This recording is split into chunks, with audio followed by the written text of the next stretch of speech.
Bueno, pues hola a todos y bienvenidos. Bueno, como veis, como decía Hilbert, el arte de hacer matemáticas es escoger un buen ejemplo del cual aprender. Vamos a coger el cubo y vamos a aprender algo de matemáticas, jugando un poco con él. ¿De acuerdo? También, como veis, el cubo de Rubik y otros objetos permutacionales, os enseñaré alguno más, ponen de manifiesto las simetrías a través de manipulaciones mecánicas. Todos estos movimientos que hacéis con el cubo de Rubik pues son objetos geométricos y con eso se pueden estudiar por las simetrías de estas figuras, utilizando, en este caso, teoría de grupos. Hay otras técnicas matemáticas que también se emplean para estudiar otro tipo de propiedades. Nosotros vamos a hablar de alguna manera de, digamos, vamos a ver algunos de los que son los juegos unipersonales denominados puzzles permutacionales. Si da tiempo, que creo que no, pues hablaremos algunas cosas de estos que veis aquí, pero por los cálculos que tengo me parece que va a ser imposible. Pero si alguien se queda jugando, pues le puedo comentar algunas cosillas curiosas de alguno de esos otros puzzles. Bueno, ¿por qué estudiar los puzzles permutacionales para un matemático? Evidentemente son objetos divertidos, pero sobre todo se visualiza la teoría de grupos, en muy particular la acción de un grupo en un conjunto. Todas esas cosas, como cuentan en segundo, sospecho que Teresa, de las acciones de grupos en conjuntos, es lo que nos permite modelizar. Refuerzan la abstracción matemática, plantean retos de existencia o no de soluciones, vamos a hablar algunas cosillas, y después la construcción explícita, a veces aunque no se ve la transparencia, la construcción explícita de soluciones, muchas veces con técnicas informáticas, pues permite desarrollar técnicas de problemas, resolución de cosas. Es decir, puede ser divertido, hasta ahora el cubo lo utilizáis como juego, pero también aquí. Y ahora voy a hablar un poquito rápidamente para los alumnos de primero, porque no han visto, sabéis que primero lo ven la teoría de grupos y estas cosas en segundo. Vamos a leer muy rápidamente lo que es algunas cositas de permutación, muy rápidamente. Creo que todo el mundo sabe lo que es una permutación. Pero bueno, pues una permutación de n objetos es, en el fondo, una biyección de un conjunto de n objetos en sí mismo. Se suelen denotar de esta manera, o las biyecciones, y lo importante después que vamos a hablar un poco es que el número de permutaciones de n objeto es n factorial. Un número que es muy alto. Ahora iremos hablando de algunas cosas que sorprenden. En particular, si componéis dos biyecciones, hacéis una biyección y después otra, tenéis lo que se llama otra biyección. Tenéis una ley de grupo, que es una operación que da dos permutaciones, obtiene, al componerlas obtiene otra, que verifica la propiedad asociativa, elemento neutro y el inverso. En general, para n mayor que 3, n3 o mayor que 3, estos grupos no son conmutativos. Entiendo que los que estéis en segundo, tercero y cuarto, pues esto ya lo sabéis de sobra. Pero es un poquito un comentario, pues algunas cosas. Hay algunas permutaciones especiales que nos van a ir padeciendo cuando modelicemos el cubo de Rubik, que son los K-ciclos. Es decir, si tenéis n elementos y solo permutáis cíclicamente K de ellos, pues lo que se llama es una permutación que se llama un K-ciclo. Simplemente se permutan K elementos uno al siguiente, este a este, y cíclicamente. Y se dejan iguales los otros. En particular, los dos ciclos, que son las transposiciones, es que permutáis o intercambiáis dos elementos entre sí. ¿De acuerdo? Hay teoremas, que lo vais viendo en segundo, que toda permutación se descompone en ciclos disjuntos. Y otro detalle importante para algún resultado, con vistas a los enunciados para la gente primero, es que toda permutación se puede descomponer en producto o en composición de transposiciones de dos ciclos. No de forma única, pero lo que sí ocurre es que si hacéis una descomposición, cogéis una permutación y hace una descomposición, o bien les sale todos un número par de ellas o un número par. Es decir, lo que es, si descomponéis en un número de transposiciones, lo hagáis como lo hagáis, os sale par a todos o sale impar a todos. Entonces, las permutaciones pares, pues las llamaremos pues una permutación par, y el signo, lo que se llama el signo de la permutación, es +1. Y si es impar, si la descomponéis en producto de un número impar de transposiciones, lo que llamamos el signo -1, que es +1 menos 1. Si es par o impar, se distinguen ellas. Las pares forman un subgrupo, pero digamos, es el grupo alternado, no voy a entrar más allí, pero que hay tantas permutaciones pares como impares. El número de permutaciones es n factorial, pues hay n factorial medios permutaciones par y n factorial medios permutaciones impares, ¿de acuerdo? Y con eso, digamos, terminamos un poco el resumen de teoría de grupos para alumnos de primero. Simplemente que os suene, ya lo veréis el año que viene con mucho detalle. Un comentario sobre los números factoriales. Si veis los números factoriales, 1, 2, pues en estos números, aquí estáis ha entrado 11 factorial, que ya son 39 millones, etcétera. Pero si seguís, y vamos a andar con los cubos de esta manera, veis que aparece pues 13, nos van a salir veintitantos factoriales en algún momento y estamos hablando de cosas de 10 elevado a 19, 20, unos números que parecen, bueno, no son humanos. Es decir, la concepción de estos números, sí, le pongo el 10 y parece una cosa sencilla. Fijaos que 25, escribir todo esto o poner el número y leerlo, tardaríais casi un año en decirlo. Para que os deis cuenta de lo que nos van a salir. Nos van a salir cosas que son 10 a la 20, 10 a la 19, números de ese calibre.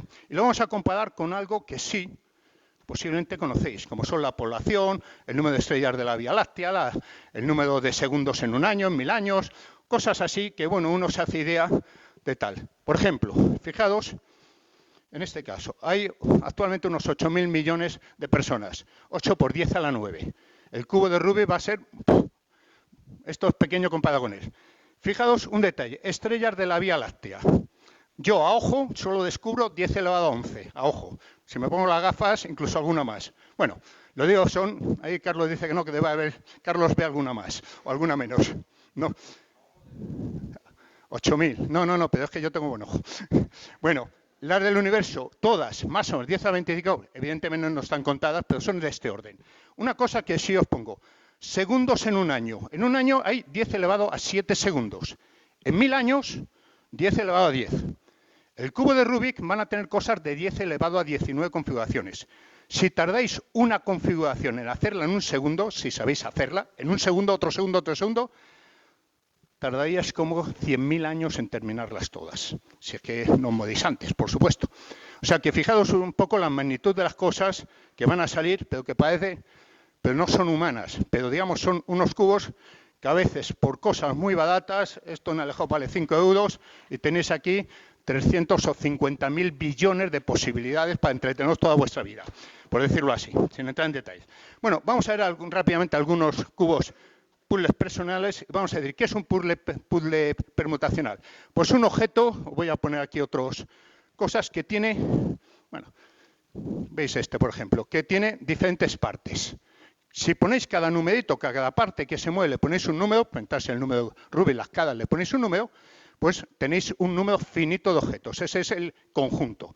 Cuando lo movéis, esto se mueve muy mal, bueno, tal, pues vais haciendo permutaciones de esos objetos. Es decir, las reglas de juego son que os movéis y vais permutando. Entonces, básicamente las características de estos juegos, lo que se llaman puzzles permutacionales, es que las piezas móviles, eso cada uno, se pueden enumerar de una forma que cada movimiento corresponde a una única permutación. Es decir, ponéis los números, los permutáis y sale una permutación. Por eso el grupo de permutaciones. Segundo, puede ocurrir que haya dos movimientos, que podéis hacer y que conduzcan a la misma configuración. Podéis hacer movimientos que salga lo mismo. Entonces, esos dos movimientos se dice que son indistinguibles o son equivalentes.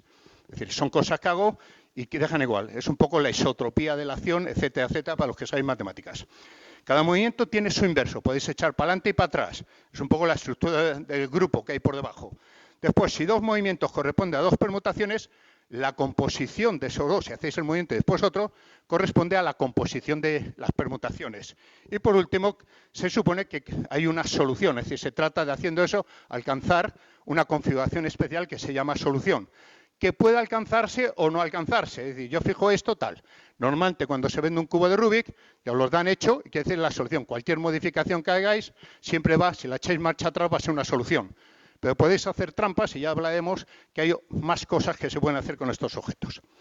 Bien, ¿pero qué son estos objetos? Si yo os pregunto qué son estos objetos permutacionales, pues seguramente el ejemplo que tenéis en la cabeza es el cubo de Rubik o alguno que ha visto más, pues alguno de estos cubos extraños, más modernos, de tal. Pero hay otros objetos que son puzzles que normalmente fueron vuestros abuelos o nuestros padres que jugaban con ellos. Este es el famoso puzzle del 15. Hay teoremas sobre paridad de permutaciones para ver si existe. No siempre existen soluciones. Bueno, es muy divertido. El punto oval, que dependiendo si el número, esto se gira o se mueven, aquí tenemos unos, por aquí tengo estos objetos, que después si queréis manipularlo, jugamos un poco, estáis un ratito viendo cómo funciona.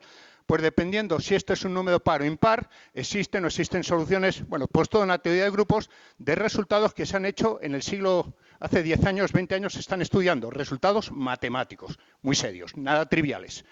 Los llamados anillos húngaros, que es moverlo por aquí, este que os he enseñado, el puzzle de Rubik de Clock, el reloj de Rubik, que esto lo inventó Rubik, lo patentó después de hacer el famoso cubo, otros tal, el backspin. Bueno, son objetos que son juguetes de niños, pero esos objetos, el último, por ejemplo, estamos hablando de trillones de posibilidades. Muy baratos, pero que tienen mucho más posibilidades que el cubo de Rubik 3x3x3. O sea, no voy a hablar de ellos. Si os propongo a los que os quedéis después, os voy a dar esto. Yo voy a dar el famoso reto de Sam Lloyd. Se trata, veis que es un puzzle, creo que habéis jugado, que es mover esto para un lado, ir subiendo, y se trata moviendo estas fichas, con esto en este lun. Veis que aquí es todos en el orden, salvo el 15 y 14 que están dando las vueltas. Se trata a ver si sois, moviéndolos, a ver si sois capaces de ponerlo en el orden natural, el 14 delante del 15, con el hueco al final, ¿de acuerdo? Entonces podéis competir, a ver quiénes lo hacen menos movimiento, menos tiempo, etcétera. Eso es un reto que tiene su historia dentro de las matemáticas de los puzzles permutacionales. Pero quizá la gran estrella que tenéis todos en mente, el gran puzzle permutacional, ¿quién va a ser? Pues ¿quién va a ser? ¿Qué pensáis quién es? Pues es este, el Bubos Kofka. Este es el primer puzzle que hizo Rubik, que hizo en blanco y negro, como dice, tal. ¿Qué es Bubos Kofka? Pues como Rubik era húngaro, pues hagamos en castellano antiguo, es el cubo mágico, que es la primera versión del cubo de Rubik. Es decir, fijaos lo que era en su momento. Bueno, a Rubik no sé si lo conocéis, aquí está el señor ya mayor, tiene ya 70, 80 años casi el señor, pero bueno, pues era en esa época, los años 74, pues era profesor, él era arquitecto, diseñador, bueno, y era profesor dentro de la Academia de Artes Aplicadas, y para sus alumnos, para ver la capacidad espacial, pues diseñó este objeto, que es un poco lo que ya conocéis cómo funciona el cubo de Rubik, para, fomentar la capacidad espacial de sus alumnos, ¿de acuerdo? Pero, inicialmente lo hizo con el 2x2, aquel de allí, con clips, intentando hacerlo, pues se le estropeó. Y al final consiguió el 3x3, que es este, veis el modelo interno, aquí una bolita, para sujetarlo. Claro, si rompéis un cubo de Rubik, lo abrís, veis este tipo de mecanismos, tal. Curiosamente os digo que unos 2 años antes, un americano, Larry Nicholson, intentó hacer el 2x2 con cosas magnéticas, pero bueno, no tuvo tanto éxito económico. Este señor habló con una juguetería, con unos amigos, lo diseñaron, lo pusieron, en vez de en blanco y negro, lo pusieron a todo color y claro, fue un boom, como bien sabéis. Aunque mal se ve. Bueno, este es el que conocéis seguramente, el cubo de Rubik, la versión, más o menos. ¿Qué pasó? No. Bueno, la versión a color, que creo que todo el mundo, creo que hablar del cubo ya le conocéis, pero habéis jugado con cubos 1x1, 2x2, 3x3, 4x4, ha sobrevivido 5x5, 6x6, 7. Os puedo decir que el cubo de Rubik, que yo sepa, hay hasta 33x33x33. Vale cerca de 15.000 euros. Cuando tiene 10-13 euros, valen 900.000 euros, para que os hagáis en cuenta del mecanismo, lo delicado que son. Pero bueno, eso, sabéis que hay otras versiones, bueno, ya lo estáis viendo por aquí, más actuales, porque cuando se le terminó la patente a Rubik, los años ya casi a principios de siglo, empezaron a diseñar otra gente otro tipo de cubo de Rubik, que son todos estos más modernos, más exóticos, muy bonitos, algunos. Hay a veces un poco extraño por estos cubos de Rubik, que son esfera, pues queda un poco raro llamarle cubo. Pero bueno, tenéis ahí algunos. Hay muchísimos cubos de Rubik, pero que muchísimos, pero muchos, muchísimos, ¿de acuerdo? En particular, pues han diseñado más. Este que tenéis aquí es el GoCube, es un Smart Cube, que le podéis conectar a Internet, podéis conectarlo, hacerlo así. Creo que, Pablo, tú lo has usado en ciertas presentaciones. Y esto se mueve en la pantalla y lo veis sin las manos. Bueno, pues y se puede jugar online, etcétera, etcétera. Es decir, ya pues se diseña todo informáticamente y ahora se venden esos, ¿de acuerdo? O este es que se hace solo, le ponéis, le dais a la tecla, se puede mover y sale solo, que ya es cosa de informática y diseño, ¿de acuerdo? Pero hay una versión que a mí me gusta, que se puso de moda durante la época del coronavirus, que es este de aquí, vamos a dar la tecla, que es este de aquí. Cuidado, no es broma, pero este que hay que... Ahora ya no, pues estoy vacunado, pero en su momento lo hacíamos con guantes, gafas, líquido, tal... y es el cubo, que es, lo veis, es para un vídeo. Yo le tenía antes del coronavirus, pero ya veis un poco por qué le llamo Codonar Rubik, ¿de acuerdo? Es un grupo. El que quiera hacer una tesis doctoral, no te feje, una tesis doctoral se puede meter con ello, porque me parece no es nada trivial, pero puede ser muy divertido. Bueno, vamos a hablar ya, nos vamos a ir centrando el cubo de Rubik 3×3, vamos a empezar los cubos de Rubik, y después nos centraremos en el caso 3×3. ¿Qué significan las configuraciones del cubo de Rubik? Pues si cogéis el 3×3, si lo movéis, al cambiar de colores, pues salen diferentes configuraciones, ¿de acuerdo? Claro, ¿cuántas pegatinas tenéis aquí? 9×6, 54 pegatinas. Pues las movéis, permutáis, moviéndolas así, y claro, y las que salen haciendo esto, pues es el número de configuraciones que se dicen legales de lo nuevo. Pues os dejo como ejercicio, si queréis lo apuntáis y después el que gane le regalo algo.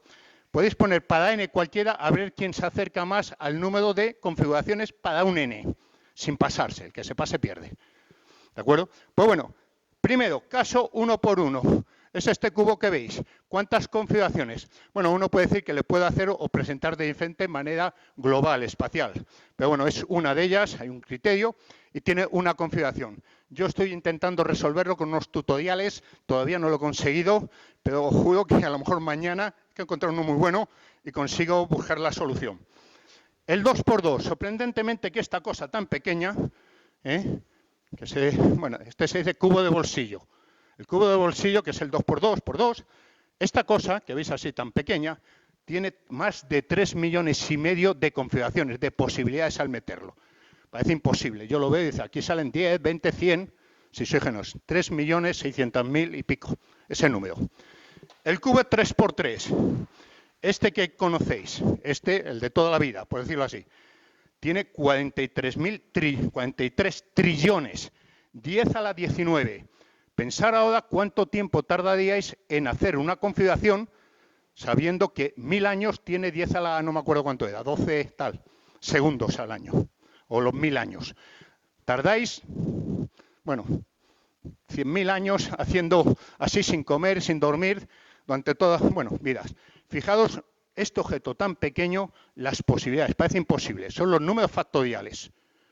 ¿De acuerdo? Estos son números enormes y parece tal. Bueno, aquí los tenéis. Estos se han estudiado, pues en 4×4, 5×5, vais viendo por aquí. Estas son las, pero fijaos ya, 10 elevado a 349, el 10×10×10. Ese número no es humano. ¿De acuerdo? Simplemente, si os ponéis a escribirlo, tenéis todavía. El caso n, en general, no sé si habéis alguno acertado, pero la fórmula que sale esta. Es un formulón. Ya veis, y esto es cada vez más grande, o sea, ya veis un poco cómo va, y esta es la versión general, hay varias versiones. Bueno, pues vamos a empezar el tema realmente por el que creo que estáis más interesados, y siguiendo un poco a Paco que me dijo, porque había muchas cosas que contar, digamos, céntrate un poco en el diseño, en modelizar el cubo de Rubik. Vamos a hacer el caso 3×3 y vamos a ver cómo lo estudiamos. Voy a contar inicialmente un poco los intentos iniciales, muy brevemente, pero que después matemáticamente pues no funcionan, o son muy complicados, y al final pues la modelización más tradicional que hay. En general creo que el cubo de Rubik ya le conocéis, cosas que tenéis que tener presente un poco a los números que van a salir. Ahí, bueno, vamos a coger este que se ve mejor. Este es el cubo de Rubik, este funciona muy mal, pero se ve muy bien. Tenemos cubos vértices, que son las aristas. Se llaman cuboides, no son cubos, pero son estas piezas que están en los vértices. Hay 8 vértices, hay 8 cuboides vértices. Veis que estos intermedios, que no son cubos, aunque solo son una pieza que no es un cubo realmente, de esos que son cubos o cuboides aristas, de esos hay 12. ¿De acuerdo? Y después tenéis los centros, que no se van a mover. ¿Que cuántos hay? Uno por cada 6. En total, si sumáis, los tenéis los 54 coloidines que tenéis el cubo de Rubik. ¿De acuerdo? Internamente, pues es un mecanismo, lo importante es la ingeniería de cómo se diseña para que todo gire, tal, y de ese mecanismo son los movimientos posibles. Ahí está escondida la estructura de grupo. La parte del movimiento mecánico de cada de estos grupos, o sea, la estructura de grupo está incluido dentro de cómo se mueve y qué cosas se permiten. Entonces, no es trivial porque es una cosa de ingeniería para que salga una ley de grupo. ¿De acuerdo? Más cosas, un poco a la hora de modelizar. Tradicionalmente hay estos colores, azul, verde, después veis que hay de todo tipo, pero digamos, estos son los colores usuales que se utilizan para los colores. Pongamos estos colores y tradicionalmente el color azul se le pone la letra U de up, es en inglés, como sabéis, se pone arriba, from la F que se da el rojo, el verde abajo, back, down, a la derecha el amarillo, a la izquierda el blanco, el naranja es el de atrás, back, y el green, ¿dónde está el de abajo? Bueno, son los colores y normalmente la primera letra en inglés, U, F, R, D, BA, L, son, digamos, las siglas que van a utilizarse para describir los movimientos de esas escalas. ¿De acuerdo? Entonces, como veis, se utiliza con letra minúscula para hacerlo. Bueno, como veis, creo que todo el mundo sabe cómo funciona el cubo de Rubik. Fijaos que existen movimientos. Los movimientos es que puedo girar 90 grados, ¿lo veis? Este es el movimiento básico.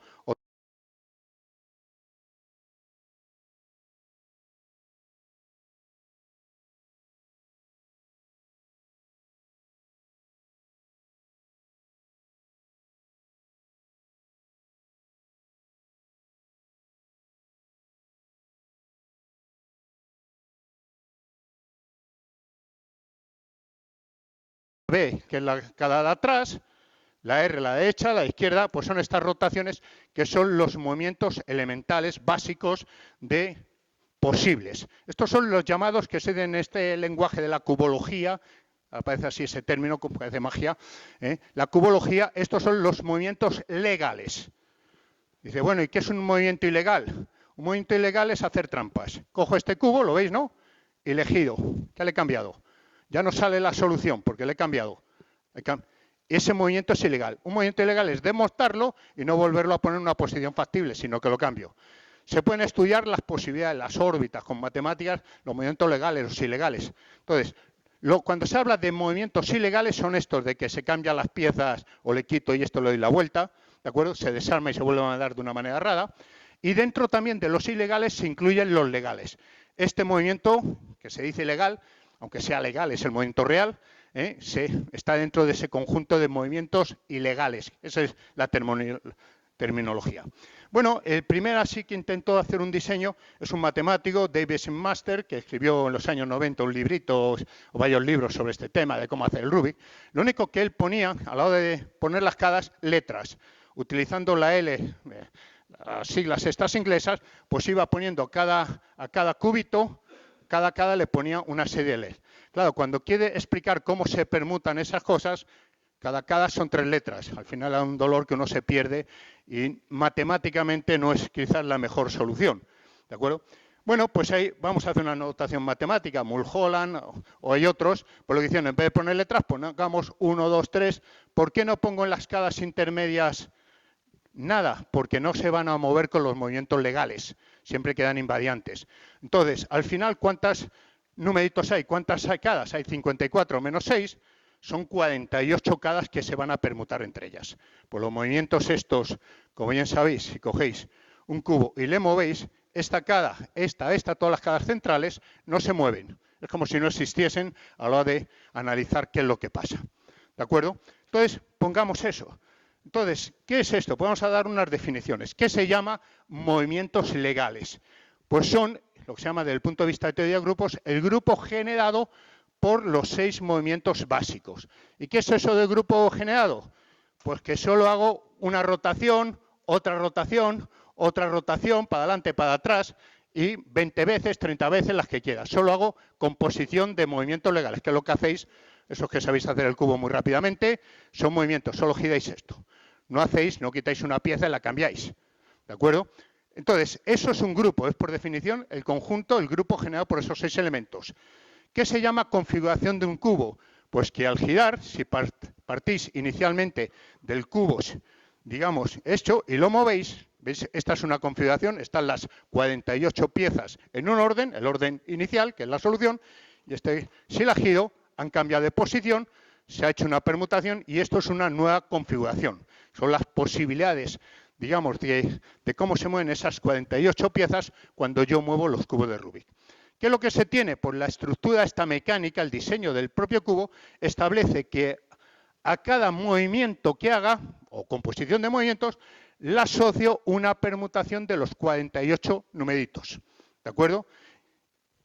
Las permutaciones es un grupo, los movimientos de Rubik es el grupo generado. Este es un morfismo de grupos. La composición sale, la composición de permutaciones, la definición de puzzle permutacional.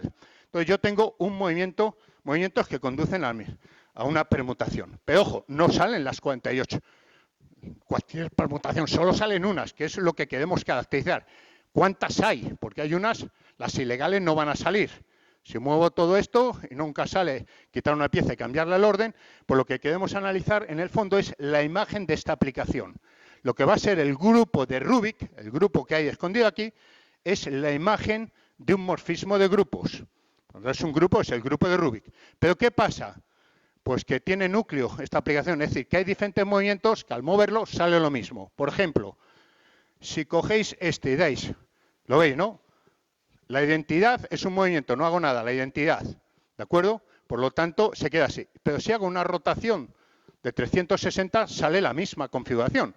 Si hago de 640, el doble, van saliendo lo mismo. Es decir, que hay movimientos que conducen a la misma configuración, que ese es el núcleo de la configuración. Por tanto, en particular, si cogéis, fijaos que lo que estamos haciendo es una permutación de 48 numeritos. Pero cuando movéis solo una cada, lo veis, si movéis este de aquí, solo, es que no, este no gira. ¿Cuántas cadas hay? Pues si calculáis el número de cadas, solo hay 20 números, el resto están por aquí. Entonces, cuando hago un movimiento, solo aparece permutación de estos 20 números entre sí. Pero si veis, estos se permutan en estos, veis que vais dando una vuelta y aparecen 4 ciclos. Pues este vale este, el esto la otro, y entonces podéis descomponer esas permutaciones en producto de 4 ciclos, ¿de acuerdo? Cualquiera de ellas, de la derecha a la izquierda, la podéis con el criterio de numeración que hemos puesto, esta sería la descomposición en ciclos, en 4 ciclos de esos movimientos. ¿Qué es el grupo de Rubik? Pues precisamente la imagen de este morfismo de grupos, que es G módulo el núcleo, teorema de factorización de morfismos de grupos, ¿de acuerdo? Entonces, lo que queremos es, primera cosa, averiguar qué permutaciones salen de las 48, de esos 48, salen cuando muevo, no salen todas.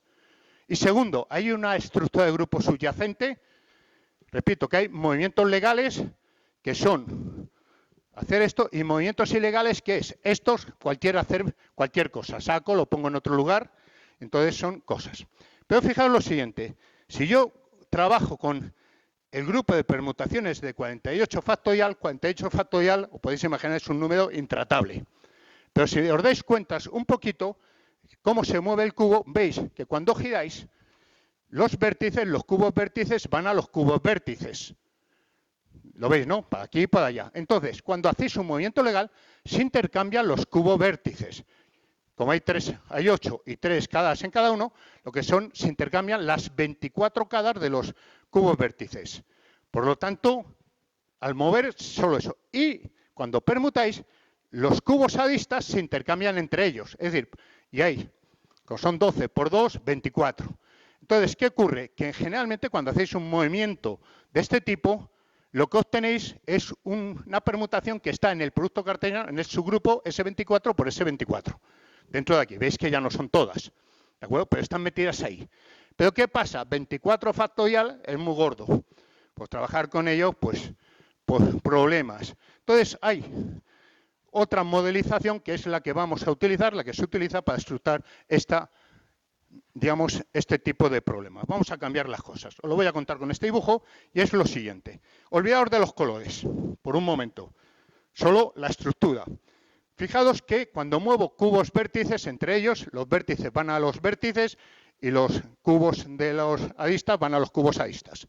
Entonces voy a numerar los cubos vértices, que hay 8. Pongo un número, lo fijo. ¿Cómo se fija? Cojo en la posición de la solución, si yo cojo la solución para verlo, esta es la identidad, y fijo los números. ¿Cómo? 1, 2, 3, 4, como veis aquí. Le ponéis un número. Hay que fijar un criterio, pues cojamos este. Hago lo mismo con los cubos aristas.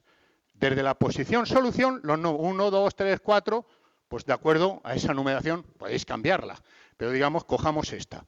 Entonces, fijaos que cuando yo muevo, lo que estoy haciendo es, olvidaros de los colores, una arista va a otra arista, es decir, empiezan a mezclarse estos vértices. Entonces, lo voy a pensar, olvidaros de los colores, que al permutar, hacer un movimiento, se mezclan, se permutan los elementos de este conjunto, los vértices entre sí. De misma manera, al hacer las permutaciones, estas básicas, se permutan solo las aristas. Entonces veis que tengo una permutación de 8 objetos y una permutación de 12 objetos. Lo voy a ir separando para facilitar después lo que sale. Eso sería una parte, lo siguiente. Ahora, vamos a ver que realmente cada arista o cada cubo tiene color. Y lo que vamos a hacer es lo siguiente. Vamos a poner lo que se llaman las orientaciones, que es, cojo desde la posición original y marco en cada cubo un más, que es donde voy a poner el 0, el elemento neutro, por decir, a 2 de 10. Señalo, elijo en estas posiciones, veis ahí un más, donde lo voy a poner. Y entonces pongo, en cada arista, veis que en cada cubo vértice tiene 3 numeritos. Este sería el 0, a este en orden circular, ¿de acuerdo? A este le llamo 1 y a este le llamo 2, ¿de acuerdo? Los que están en calle arista, los que son los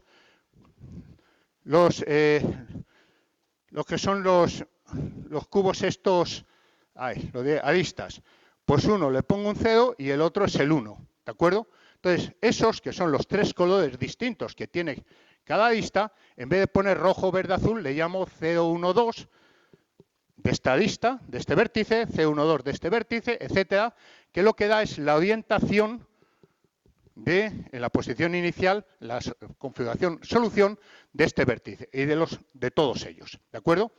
Cuando permuto, cuando hago el movimiento, hago cualquier movimiento, esas orientaciones se van cambiando. El que estaba 0 se va a la posición 1, etcétera.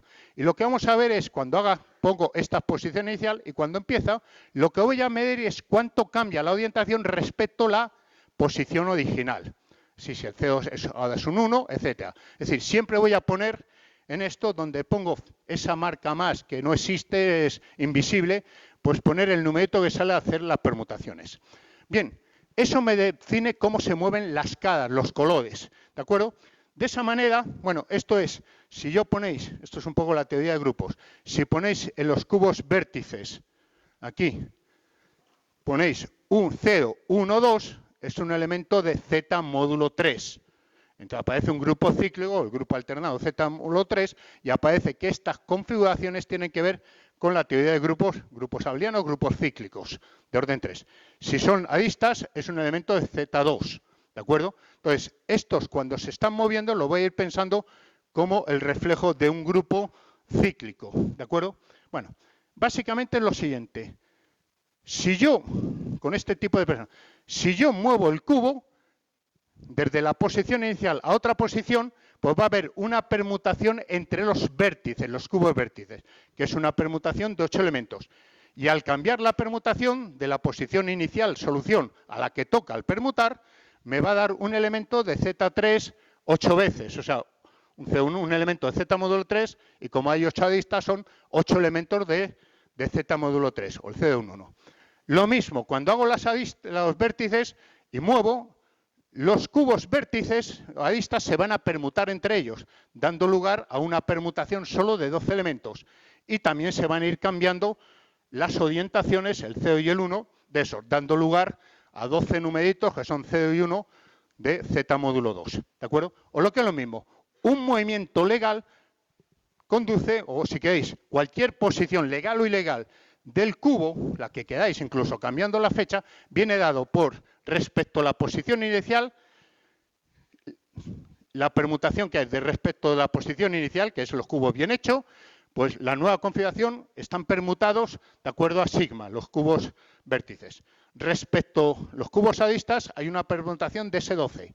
Y respecto a la posición original, hay unos cambios de orientaciones que vienen dados por estos números. Es decir, el conjunto de todas las posibilidades legales y ilegales de un cubo, es cambiándolo, quitándolo, respecto a la posición inicial, es un elemento de este conjunto. Después le vamos a dar una estructura de grupo, no es el producto directo. ¿De acuerdo? Pues bien, Bueno, aquí tenéis un poco para este caso cómo se le puede asociar eso. Y entonces, ¿cuántos elementos tiene este conjunto? ¿Cuál es el conjunto de movimientos legales e ilegales? Los 48 movimientos, los reales, ¿cuántos los podéis poner? Pues es este número factorial. Bueno, como veis, 10 elevado a 20. Pero ese no es el grupo de Rubik, porque están los ilegales, las configuraciones que no van a salir. Están todas, ¿de acuerdo? En particular, la configuración identidad, por el criterio que hemos dicho, inicialmente es la configuración identidad, parto de ahí. Identidad, la entidad, y este es el cedo y el cedo. Es el origen, la configuración solución, que es a donde quiero llegar, viene determinada por este elemento de ese conjunto. ¿De acuerdo? Pues bien, con este enfoque lo que tenemos es lo siguiente. Fijaos que un movimiento legal, ¿de acuerdo? Una rotación, pero ya legal, conduce a una serie de configuraciones concretas caracterizadas por estos números. Una permutación de 8 elementos, una de 12, un z módulo 3 elevado a 8 o un z módulo 2 elevado a la 12. Esos elementos. En particular, si cogéis con ese criterio las rotaciones por la derecha a la izquierda, las configuraciones que salen corresponden precisamente a estos numeritos. Estos son los movimientos básicos. ¿De acuerdo? Bien, este es el criterio. Pues bien, primer teorema, digamos, fundamental, digo primero porque hay un segundo, o teorema fundamental de la cubología. De estas permutaciones, ¿cuáles son las que van a salir? Al moverlo, salen ¿cuáles? Las configuraciones legales. Esas configuraciones legales son desde la permutación identidad, es decir, del cubo hecho, una configuración, si empezáis a permutar, ¿qué sale? Pues sale algo que si lo hacéis marcha atrás, es una configuración que tiene solución. Si al mover para adelante lo mezcláis, hacéis el movimiento al revés, a la inversa, al final llegáis aquí. Es decir, estas son las posiciones de este cubo que tienen solución. Evidentemente, si cogéis el cubo hecho y lo movéis, todas las que salen son las soluciones, son los movimientos legales. Pero si alguien hace trampa y lo cambia, o cambia esta al azar, son los movimientos, o hace trampa, y empezáis a mover, pues ya no salen este tipo de cosas. ¿De acuerdo? Porque son los movimientos ilegales, porque ha hecho trampa, he cambiado qué cosa para engañar. Una vez se lo hizo un alumno, que era un experto en el cubo, y le cambió una caseta, le iba a hacer, yo lo hago en 1 minuto. Y ven así, se va dando, empezó a dar, y claro, le había cambiado esto y no le salía. Es que estoy nervioso, intentó otra vez, no le salía. Se puso desesperado, ya nos reímos todos, dice, es que te he cambiado, te he hecho trampa, te he permutado la esquina y claro que no te sale con tus trucos. Bueno, ¿qué es lo que busco? ¿Cómo de todas estas permutaciones, cuáles son las legales? Este es el número de configuraciones del cubo de Rubik. Teorema, voy a dar una idea muy breve de cómo se demuestra.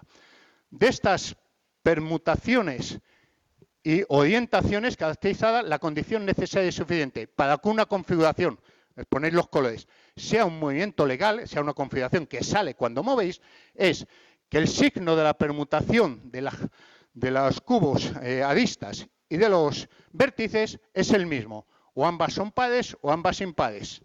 Segundo, como estos son elementos de un grupo abeliano, Z3, pues si los sumáis módulo 3, bueno, los que sabéis teoría de grupos, el grupo Z módulo 3, pues que salga 0 módulo 3. Significa lo siguiente, que si yo sé 7 configuraciones de uno, la octava la sé, por esta ecuación.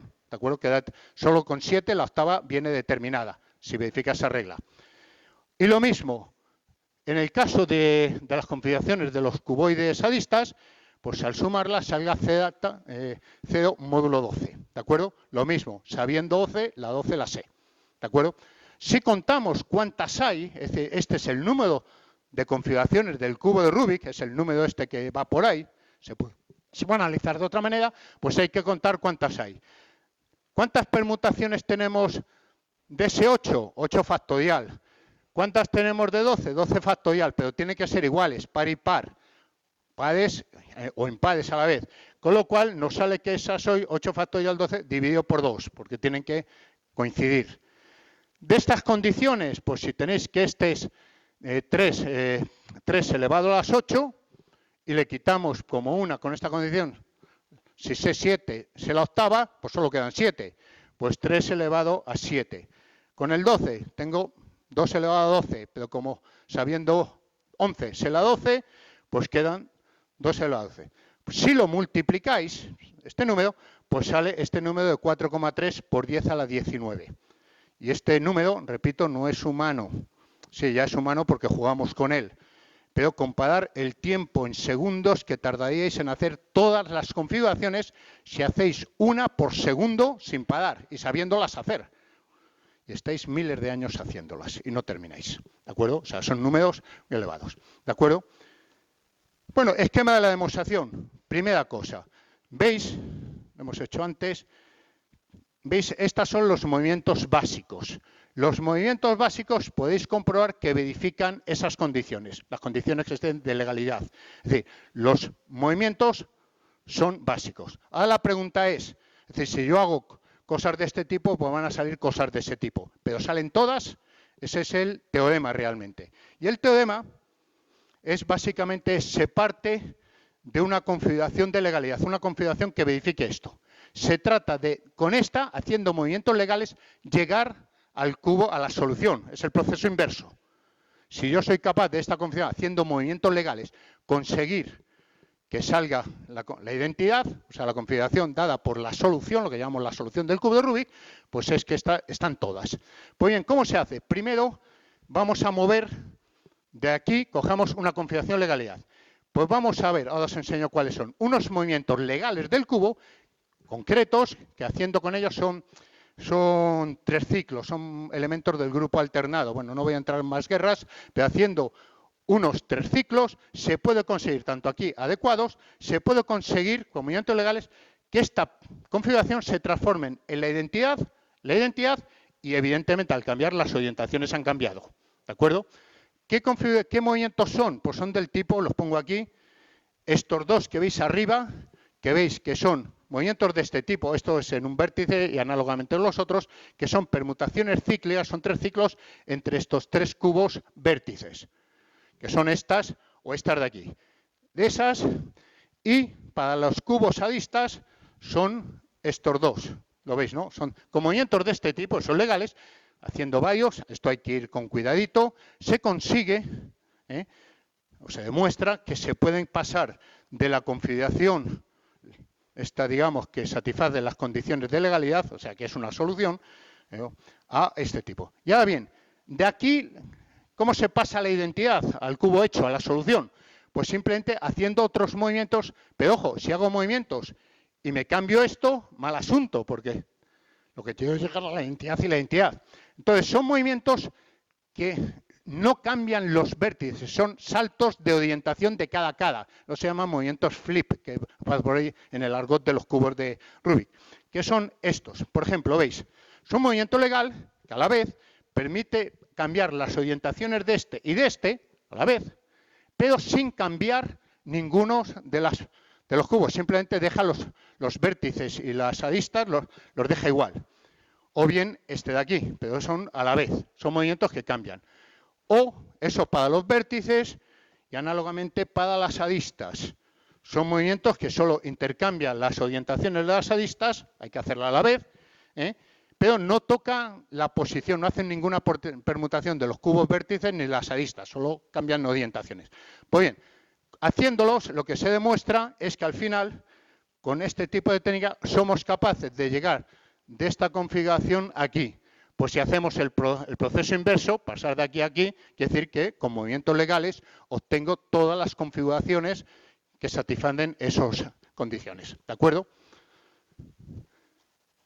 Bueno, hay otras formas de hablar. En el argot popular esas condiciones se dicen de otra manera, matemáticamente no aporta nada.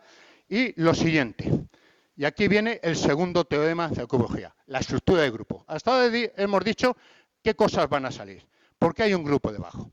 Pues bien, lo que tenemos que ver es que cuando hacéis un movimiento, sale un movimiento de aquí de tipo que satisface las condiciones de legalidad, porque ese es el teorema anterior.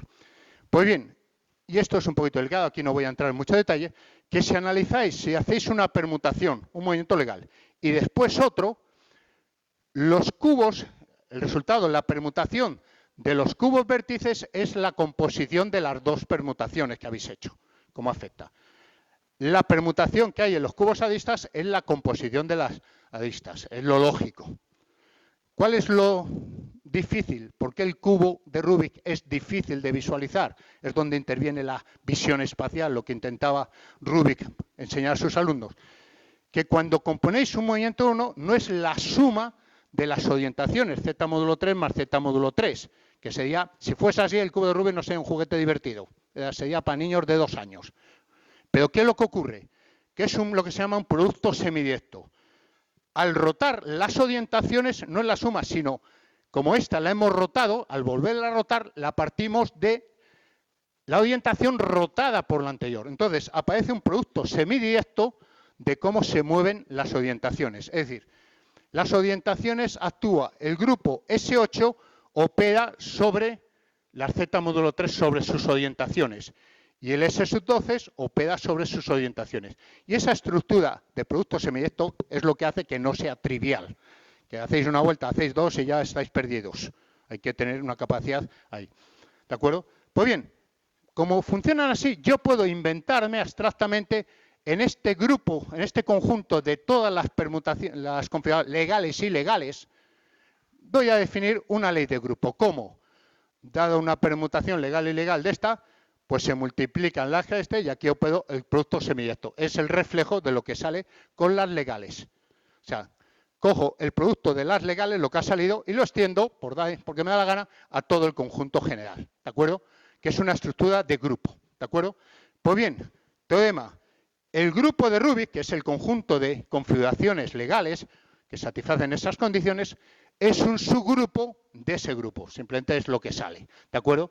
Por lo tanto, primera cosa, con respecto a este producto, el grupo de Rubik, este conjunto, que es la imagen de la aplicación phi, de los movimientos, tiene una estructura de grupo, que es una especie de producto semidirecto de S3 con producto semidirecto de Z8. ¿De acuerdo? Esa es la ley del grupo. Y ese es el segundo teorema de cubología, que es la estructura ya de grupo. ¿De acuerdo? En particular, se puede ver algunas cosas ya para ir terminando, que si cogéis las del grupo de Rubik, es decir, configuraciones legales, que no cambian las orientaciones, simplemente es permutaciones de los vértices o de las aristas, pero manteniendo la orientación de la posición original. Y hacer lo mismo, dejamos los cubos, las orientaciones, y solo cambiamos aquí falta una coma, las orientaciones. Estos son dos subgrupos. Se demuestra que el G1 es un subgrupo del grupo de Rubik, o si queréis del grupo grande, ¿de acuerdo? El grupo 2 es un subgrupo normal, ¿de acuerdo? Es teoría de grupos, aquí es un ejercicio muy sencillo. Y teorema, el grupo de Rubik es el producto semidirecto, no voy a detallar aquí por cuestión de tiempo, de este grupo por este otro grupo. Es decir, como grupo abstracto, el grupo de Rubik es Z3 elevado a 7 por Z12 elevado a 11. Recordar que por las cosas de legalidad, aunque sea Z12, sabiendo 11 es la 12. Y sabiendo la orientación de 7 es la octava, que es esto de aquí. Producto semidirecto de aquí son los grupos alternados porque tienen que tener el mismo signo. Y con una acción de Z módulo 2, para que sean más o menos. ¿De acuerdo? Pues bien, si contáis el número de elementos que tiene este grupo, sale el número que hemos puesto antes, de configuraciones legales. ¿De acuerdo? Más cosas, así ya para ir terminando. El orden del grupo de Rubik le hemos calculado, es ese número 10 elevado a 19. Le factorizo en factores primos. Es este número, le pongo en factores primos. ¿Por qué? Vamos a estudiar, ahora ya empiezan teoremas que se pueden hacer, simplemente algunos comentarios. ¿Qué sabéis de teoría de grupo, los que habéis de segundo para adelante? Pues que el orden, como estamos en grupos finitos, aunque sea me parezca que esto es infinito, 10 a la 19 casi, pero digamos que el orden de un subgrupo divide al orden del grupo. Primera cosa, cojamos factores primos. ¿Aparece aquí el número 13? No. Luego no existe ningún subgrupo de orden 13 dentro del grupo de Rubik. Y hay una cosa que se puede demostrar, esto ya se puede demostrar, y ojo que aquí empiezan técnicas muy distintas de teoría de grupos, de acciones, de órbitas de un grupo, bueno, aquí ya aparecen cosas muy divertidas que se pueden hacer, no solo teoría de grupos, sino con conceptos que estudiáis en segundo. Todos los grupos finitos de orden menor que 13 aparecen como subgrupos del grupo de Rubik, están metidos en este objeto, todos, son isomorfos, digamos, los isomorfismos. No existe ningún subgrupo de orden 13, lógicamente. En particular, el grupo ideal de orden 13, que es de orden 20, cuidado que esto es el doble. Tiene un grupo cíclico de orden 13 por el doble Z2, como no puede tener su grupo de orden 13. Este es el grupo dihedral es el primer grupo no abeliano que no sale dentro del grupo de Rubik. Se puede calcular, esto ya es con análisis combinatorio y tal, el número exacto de, por ejemplo, grupos cíclicos, están generados por un elemento. Pues podemos calcular el orden de ese elemento, ¿de acuerdo? Entonces, grupos cíclicos es calcular el orden de un elemento. Pues si calculo grupos cíclicos de orden 2, dos elementos, Z módulo 2, dentro del grupo hay exactamente 1,7 aproximadamente de 10 a la 11.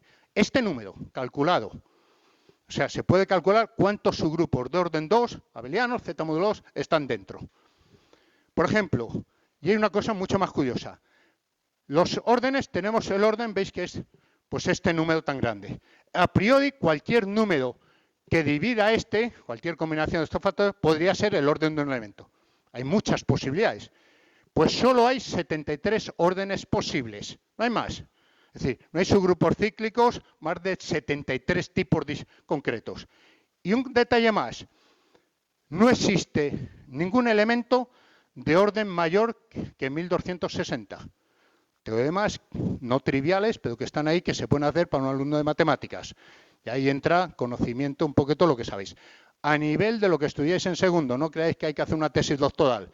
Los conocimientos que os dan os permiten trabajar y ver esto o entenderlo. O sea, que pero no son triviales, no se ven a ojo, tal. ¿De acuerdo? Bueno, un comentario. Tenéis un grupo, no leáis, tenéis un grupo de 10 elevado a 19, ¿veis el número de elementos? ¿Qué es el centro? El número de elementos que conmutan, ¿no? Como es un grupo tan gordo, pues habrá muchos, o posiblemente, muchos elementos que conmutan con todo. No. Evidentemente la identidad, la solución, la configuración de identidad, que es el elemento neutro, está. ¿De acuerdo? Pero solo hay otro más. El centro solo tiene dos elementos.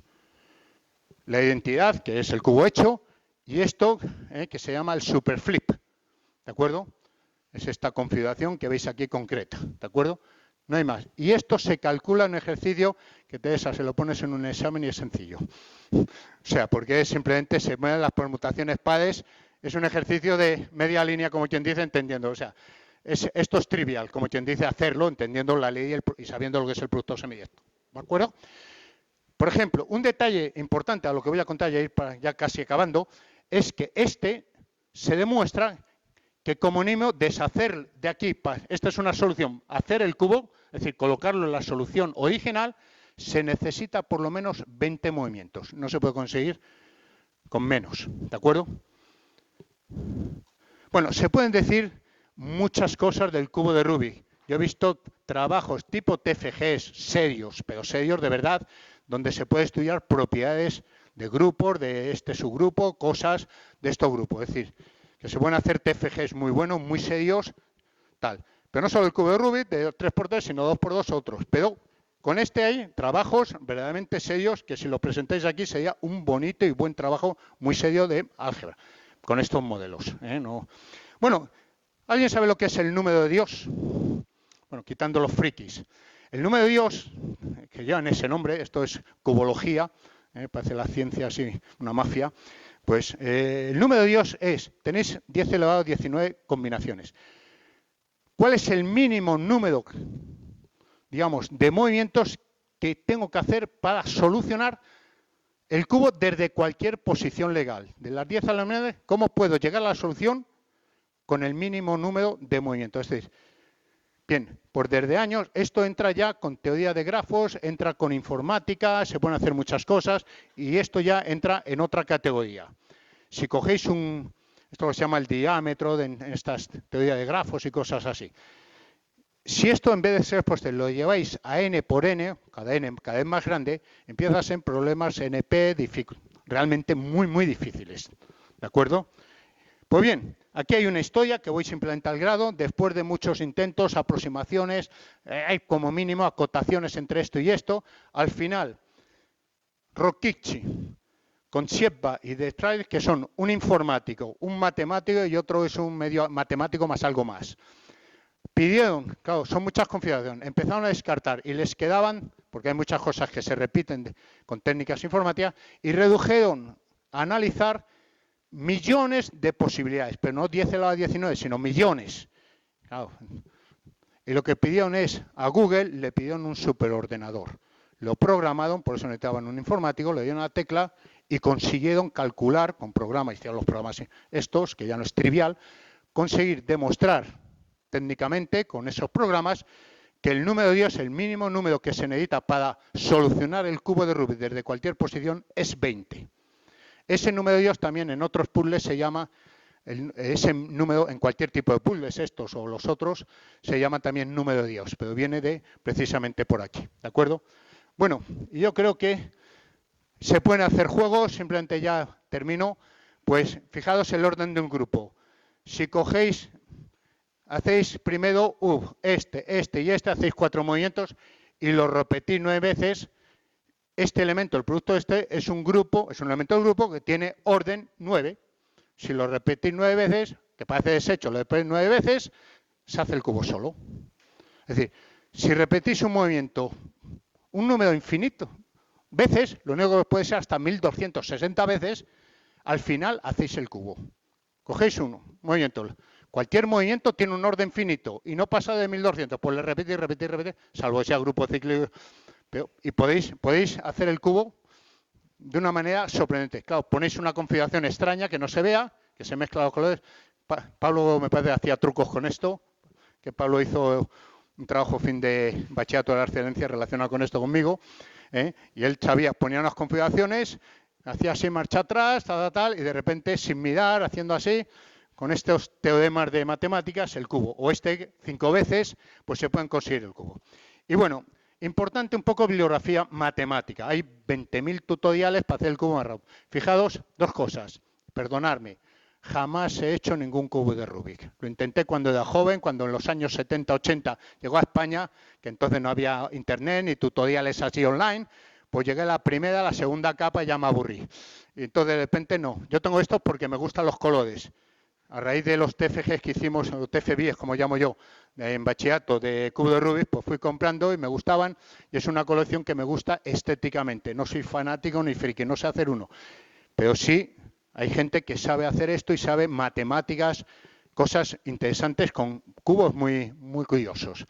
Por ahí está Mayo, que me ha estado contando cosas de cubos, de matemáticas que salen, de cubos que ha traído un poco, que son muy bonitos, que tienen cosas mucho más complicadas, y modelizar esos cubos, sacar la estructura del grupo, es un TFG y un TC Master, hay algunos que más, casi dos todas por las complicaciones. Si hacéis aquí, os comento lo siguiente.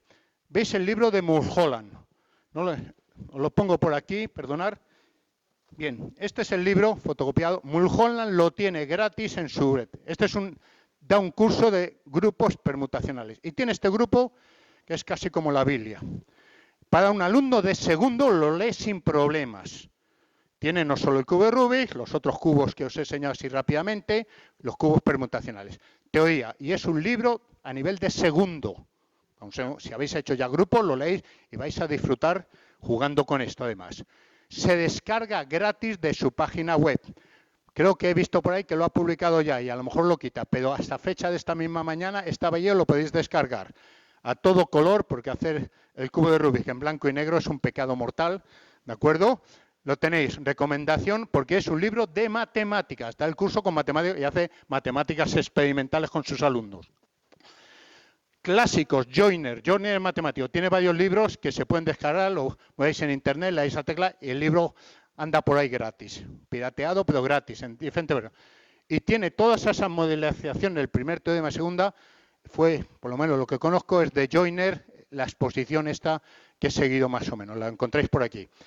Klittenberg es este librito que le pedí, lo tengo por aquí, pero se trata de las matemáticas de este puzzle. Este puzzle, los puzzles oval track. Lo divertido lo pedí en internet, simplemente como anécdota. Bueno, no sé si alguien se tiene que ir, sino que se vaya, ya estoy acabando. Lo gracioso lo pedí de Estados Unidos, me vino de segunda mano, digo, bueno, pues ya le tengo. Tiene aquí, bueno, como veis, tiene un disquete y esto ya no se lleva y tal y cual. Pero lo abrí y resulta que la primera página está firmada por el autor. Bueno, pues feliz.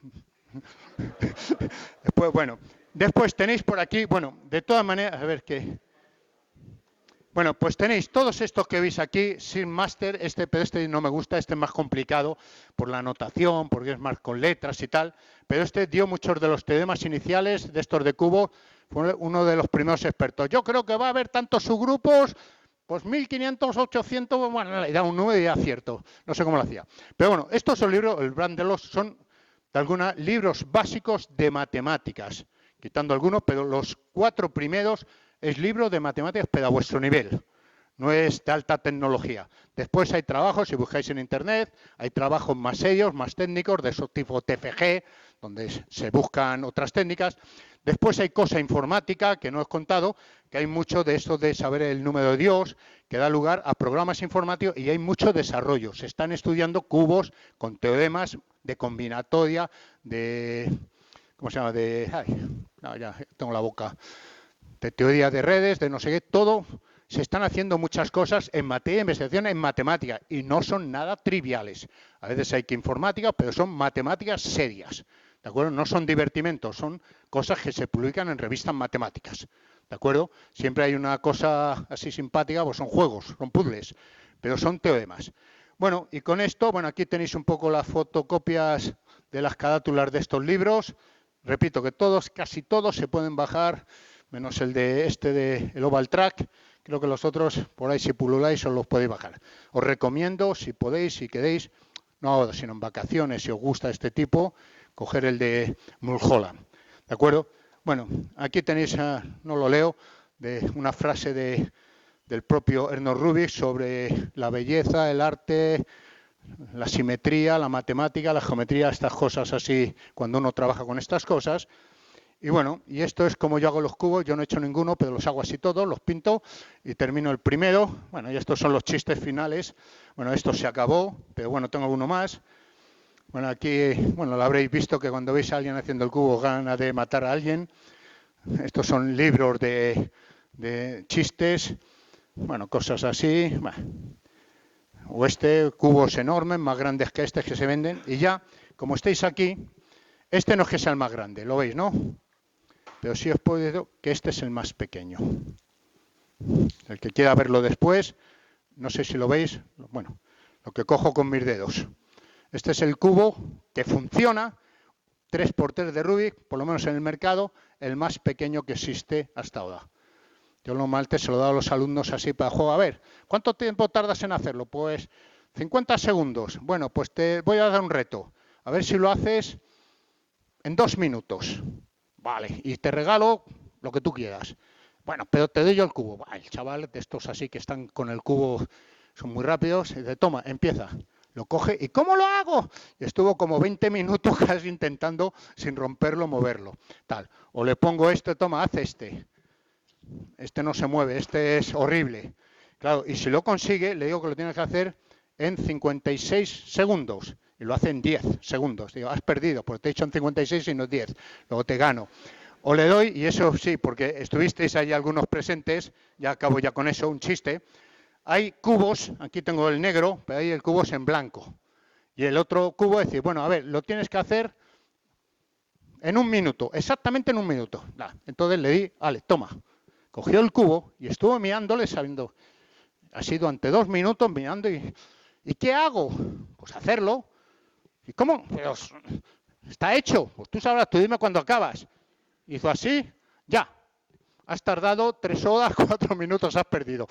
Bueno, son simpáticos cosas de estas, que hay juegos y sobre todo se presta mucho a hacer juegos enseñando matemáticas a chavales, etcétera, más pequeño, pero siempre, si lo hacéis alguna vez, lanzarle la idea de que hay simetría de grupo y hay belleza matemática metida dentro. ¿De acuerdo? Bueno, aquí acabo, no voy a seguir. Que sepáis, tengo ahí más cosas, muchas más, pero lógicamente ya en la hora. Pero, por ejemplo, se puede modelizar el cubo 2×2 con este mismo tipo de ideas. Esas cosas muy parecidas. Y que sepáis, los cubos estos n por n por n, los pares se parecen entre sí cuando n es par. El cubo de Rubik 3×3, 5×5, 7×7, las matemáticas se parecen, en cierto modo, aunque sean difíciles, y los pares entre sí. Hay un poco de cómo están diseñados, la matemática es un poquito distinta. ¿De acuerdo? Bueno, pues yo creo que por hoy basta y agradeceros, pues, bueno, ahí tenéis el blanco, agradeceros vuestra atención y a vuestra disposición. Si queréis alguna pregunta, no me preguntéis cómo se hace el cubo, no lo he hecho en mi vida y eso es verdad. ¿De acuerdo? Quizás hay expertos por ahí que me pueden dar lecciones, os pueden enseñar más. Si queréis cualquier pregunta o a vuestra disposición. ¿De acuerdo? Y nada más. Bueno, vosotros veis.